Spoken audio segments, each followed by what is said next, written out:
خاموش رہتے ہیں۔ آزادی تک ہر فورم پر کشمیر کی جنگ لڑوں گا، دنیا کے سامنے بھارتی مظالم لاؤں گا۔ بالکل عمران خان جو کہ خطاب کر رہے تھے اس وقت نہ صرف وہاں پر موجود عوام جو مختلف مکتبہ فکر سے تعلق رکھتے ہیں بلکہ وہ لوگ جو انہیں ٹیلی ویژن پر سن سکتے ہیں۔ یقینی طور پر یہ پیغام پوری قوم کے لیے ہے، یکجہتی کا پیغام۔ اس وقت صدر مملکت عارف علوی بھی خطاب کر رہے ہیں۔ دنیا کو جھوٹ بولنے کے لیے مجھے اور آپ کو مقابلہ کرنا پڑے گا۔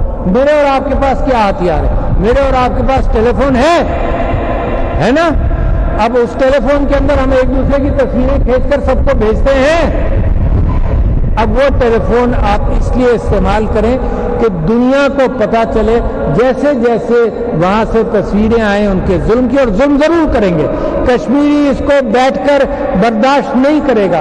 ہم کشمیریوں کو تسلی دینا چاہتے ہیں کہ پاکستان کے یہ عوام جو یہاں کھڑے ہیں، پاکستان کے وہ عوام جن تک ہماری بات پہنچ رہی ہے، پاکستانی عوام ان کے ساتھ کھڑے تھے، کھڑے ہیں، یہ ان کو پتہ چلنا چاہیے۔ اور یہ ایک اچھا طریقہ کار ہے کہ ہم آپس میں بات کریں اور آپس میں بات کر کر اپنے آپ کو مستحکم کریں، اور ساتھ ساتھ اس بات کا اہتمام کریں کہ کشمیر کی آزادی تو ضرور ہوگی۔ میں آپ سے وعدہ کرتا ہوں، مجھے اللہ تعالیٰ سے امید ہے، اس کی بارگاہ میں درخواست کرتا ہوں کہ ہماری آپ کی زندگیوں میں ہم ایک آزاد کشمیر دیکھیں، جس کے اندر ان کے حقوق جس طرح سے دنیا کے اندر حقوق ہیں غصب نہیں کیے جائیں، دبائے نہیں جائیں، ان کی عورتوں کو ریپ نہیں کیا جائے، ان کے لوگوں کو شہید نہیں کیا جائے۔ یہ برہان وانی کے بعد سے جو ہندوستان نے وہاں ظلم کیا ہے، میں سمجھتا ہوں کہ ظلم کے خلاف پاکستانی قوم اکٹھا ہے۔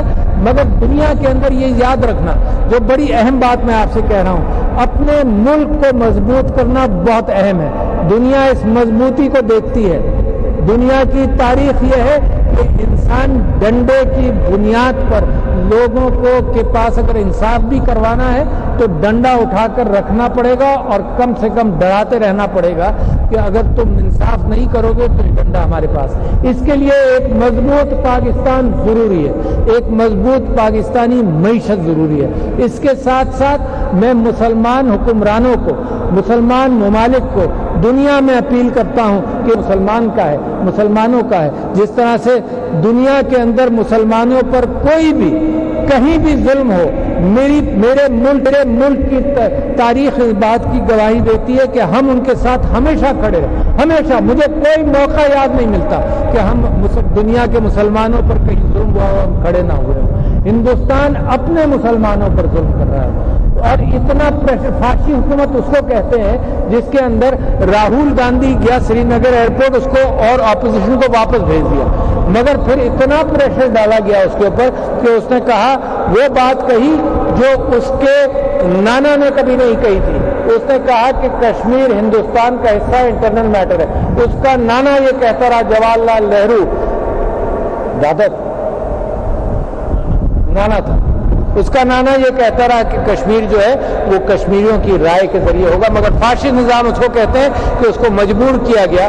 اور آج کی خبر یہ ہے کہ اس کو تانا دیا گیا کہ تمہاری کانسٹیٹیوشن میں کیونکہ مسلمان ووٹر ہیں تو اس وجہ سے تم مسلمانوں کی عکاسی کرتے ہو۔ ہندوستان میں مسلمانوں پر بھی مظالم ہیں۔ ہندوستان کو مسلمانوں کے اعتبار سے بھی میں سمجھتا ہوں کہ وہاں پر اس بات کا امکان ہے کہ مسلمان بھی وہااں پروٹیسٹ کرتے رہے ہندوستان میں کہ کیا ہو رہا ہے۔ میں آپ سب لوگوں کا مشکور ہوں، آپ کا شکریہ کہ آپ آئے ایک نئے عزم کے ساتھ یہ ہفتہ، کیونکہ پرائم منسٹر صاحب نے یہ کہا ہے کہ دنیا کے اندر ہم پریشر دکھاتے رہیں گے، تو اگلے ہفتے جو بھی پروگرام ہوگا میں آپ سے یہ کہتا ہوں کہ اس بات کو، اپنے ایمان کو مضبوط کریں۔ آپ کا ایمان اس لیے ضروری ہے کہ اگر کٹھن کام کوئی آئے گا تو وہ ایمان کی مضبوطی سے چلتا ہے، وہ دنیا کی مال و دولت کی مضبوطیوں سے نہیں چلتا۔ یہ جو ہمارے فوجی نوجوان جو شہادتیں دیتے ہیں وہ ایمان کے زور پر دیتے ہیں۔